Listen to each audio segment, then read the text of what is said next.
नमस्कार। कुंडली के अंदर इस प्रकार का अगर योग बन जाए तो जातक व्यक्ति बुद्धिमान, समझदार, इंटेलिजेंट होता है। इस योग वाला जातक बुद्धिमत्ता का धनी होता है। यह योग बनता कैसे है कुंडली के अंदर, आपको इस योग के बारे में बताता हूं मैं। पंचम स्थान का स्वामी बुध हो और वह शुभ ग्रहों के साथ बैठा हो या शुभ ग्रह उसको देखते हो, यह पहला योग हो गया। दूसरा योग, यदि पंचमी शुभ ग्रहों से घिरा हो, शुभ कत्री हो।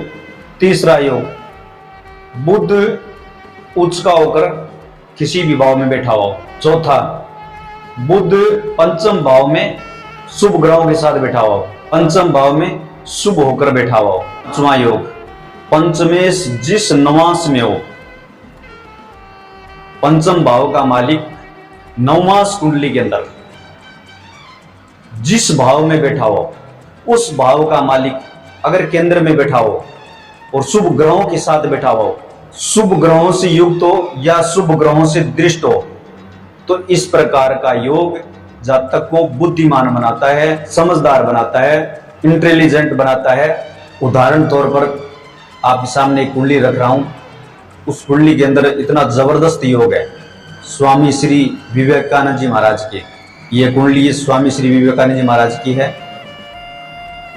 इनकी कुंडली के अंदर पंचमेश शुक्र केवल केंद्र में ही नहीं है, पंचमेश इनका लग्न के अंदर बैठा हुआ है, लेकिन नवमास कुंडली के अंदर शुक्र है वो उच्च का होकर बैठा हुआ है, मीन राशि में बैठा हुआ है। और मीन राशि का स्वामी गुरु है, वो केंद्र में बैठा हुआ है। बहुत गजब का योग बना दिया। यह बुद्धि योग। इन योगों से बुद्धि योग का निर्माण होता है। बुद्धि और ज्ञान दोनों अलग अलग चीज है। बुद्धिमत्ता से किसी चीज का रूप दे देना, उसके अंदर इतनी बुद्धि होती है कि वो किसी चीज का रूप दे देता है अपने ज्ञान से, अपने विवेक से।